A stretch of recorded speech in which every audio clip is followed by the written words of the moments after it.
CapitalofCombat. The name says it all. I'm Hakeem Branch. Rob Jarrell. And today we're going to preview this Saturday's two-site, both in LA, but we got two big cards going on. At the Staples Center, we have Abner Mares versus Santa Cruz in a featherweight fight. Then at the Forum, you got Shane Mosley versus Ricardo Mayorga II in their rematch from their 2008 fight. We're actually going to start with that one because that one's kind of the least important of the two. Sorry to put it that way, but let's move on. In this one, we've got living legend, certified Hall of Famer Sugar Shane Mosley, in his first fight since losing to Anthony Mundine in late of 2013. And then Mayorga, who is coming off of 2 wins against some club fighters and a brief stint in MMA. And for some reason, they decided they needed to fight again. Take it away, Rob. All right, so I don't want to call this fight irrelevant, but it's one Hall of Famer and one contender up against each other, trying to relive some glory days. Now, the question is, who is the most shot-worn of the two? You got Shane Mosley, who has had great wins, some great fights, but he has taken quite a bit of punishment, especially in the last few fights against Mundine. You know, he took some punishment versus Canelo, Pacquiao. He scored that those few punches in the second round versus Mayweather. Then after that, got whitewashed and got beat up for the next 10 rounds. Yeah. And then we got Mayorga, who hasn't really had a significant fight since Mosley. Well, no, he lost to Cotto in, I want to say, 2012. Okay, Cotto knocked him out. And still not really that. Well, he's had a share of knockouts too, because I believe David Hoyer knocked him out as well. And so did Trinidad. And so did Shane Mosley in their first fight. But the one thing about this dude is he is extremely awkward. He is the epitome of not giving an F. He throws everything at you, plus the kitchen sink and maybe the tub. Yeah, in a very weird way too. He has this kind of overhand punch type of thing going on. Almost like Marcos Maidana, except Maidana actually can land with his fist. Right. Mayorga kind of slaps with it. And I mean, it's just so awkward. It's kind of hard to block something like that in a conventional way. But I would say in the first fight, it gave Shane Mosley a ton of trouble.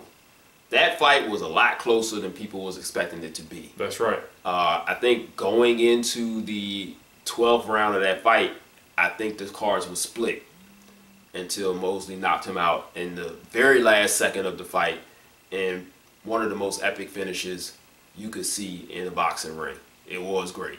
We gotta give it to him. It was great. Unfortunately, that was his second to last hurrah, because after that he beat Margarito, which was his true last hurrah. Then came Mayweather, Pacquiao. The list goes on. But they're getting it together again. And like Rob said, we're trying to find out who's the most shot-born. This one right here is going to be a nostalgia fight. If you love Shane Mosley, you're pretty fond of Mayorga, you want to see somebody get knocked out, this is the fight you're going to watch. Now, in looking at this fight, I want to know, well, I think Mosley's going to be the fresher of the two because he's had 2 years off. You know, he's had plenty of time to rest. He looks awesome in the gym. Yeah, if you watch the sparring, he looked very sharp. Yeah, and some of his training footage. He looks fast, he looks strong, but a lot of times that doesn't translate into the ring. Yeah. And then we have Mayorga, who doesn't really live the most austere lifestyle. Oh, not at all. No. The man will come to the ring smoking a cigarette. Yeah.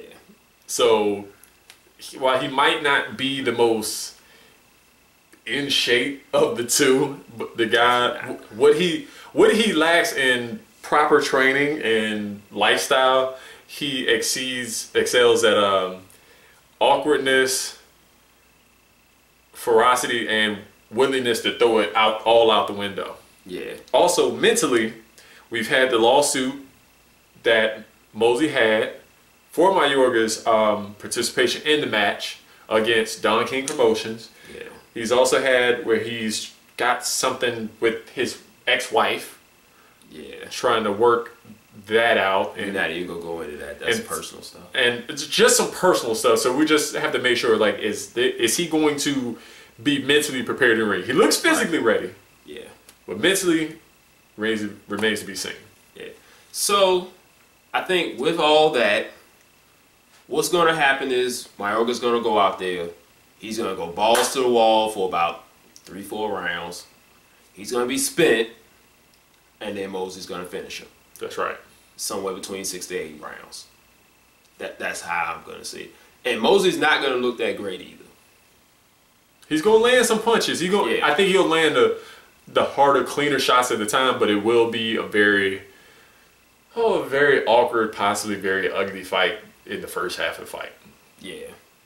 That's it, guys, for that one. Let's move on to the next one, which is actually a pretty meaningful fight. We've got MaresSanta Cruz moving up to the featherweight division, and welcoming him is Abner Mares.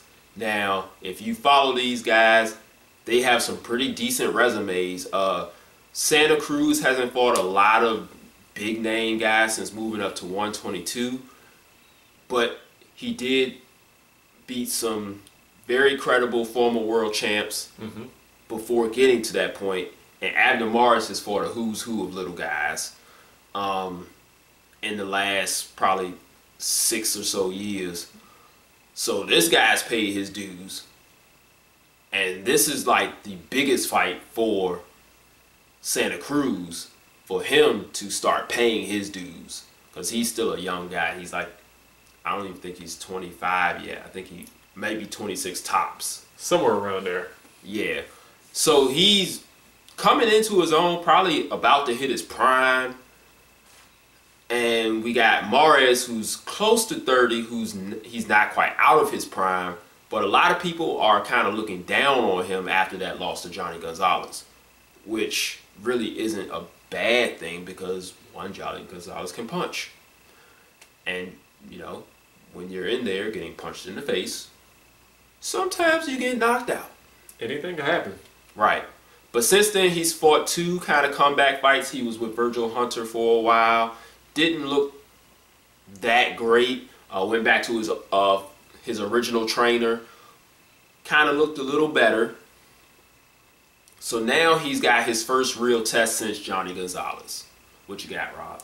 So in this fight, we got MaresSanta Cruz, who's going to be the taller of the two. I think he has like a 3, maybe 4-inch height advantage, being about 5'7", 5'8", and Mares is about 5'4". Yeah. But Mares is going to have the greater muscle density of the two because he's been fighting at 126 for what, about 5-6 fights? Close to that. And MaresSanta Cruz, I believe, started at what, 118. Yeah.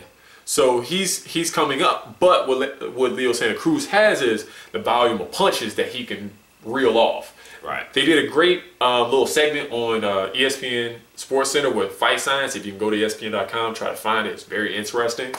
MaresSanta Cruz is known to throw in a full fight of over 1,000 punches.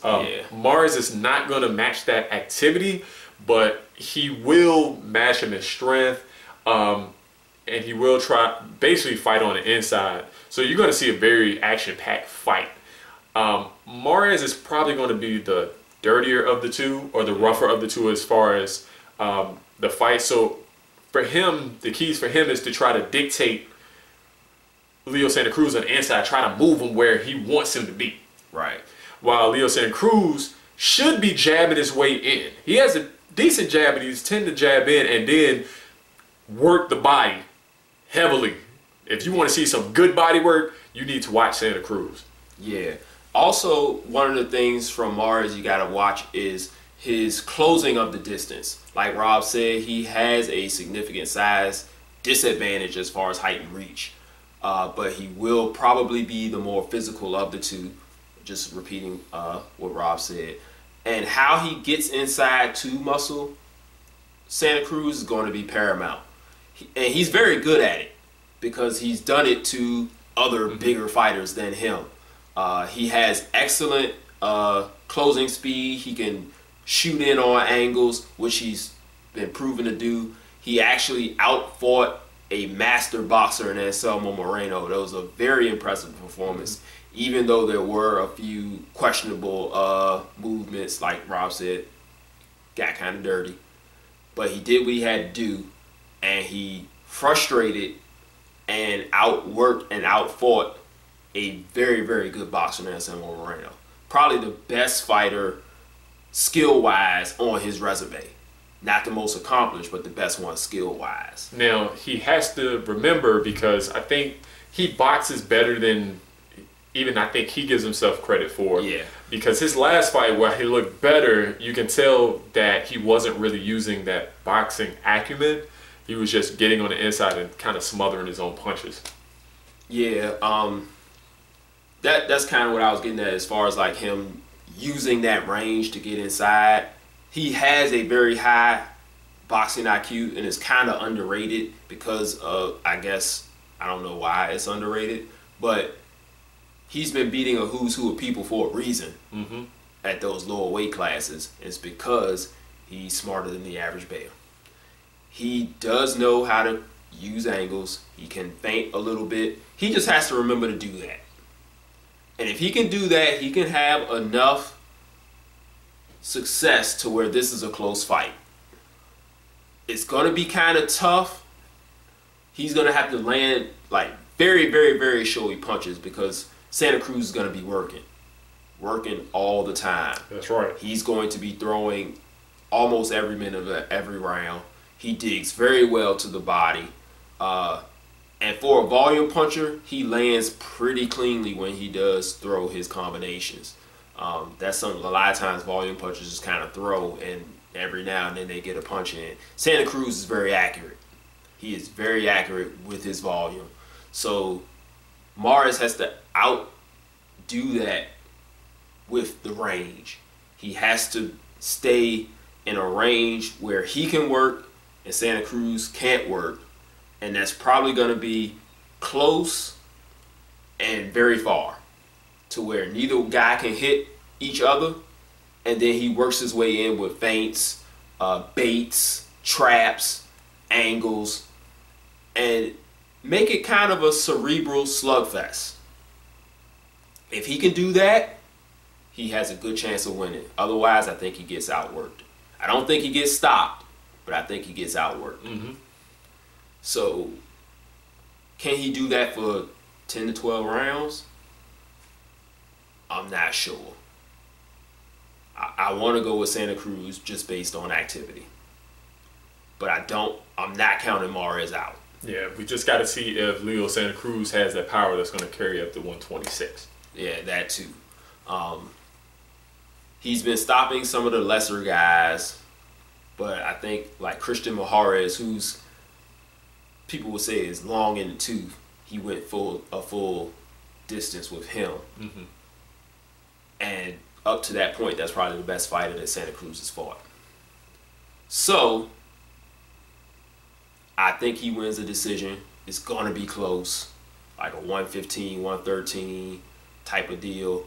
Maybe even a split decision. I'm looking at a split decision. It's basically, do you want Mares, who I think is going to grind on the inside and probably land the harder punches, versus Leo Santa Cruz, who's probably going to have outwork and probably land the more accurate punches?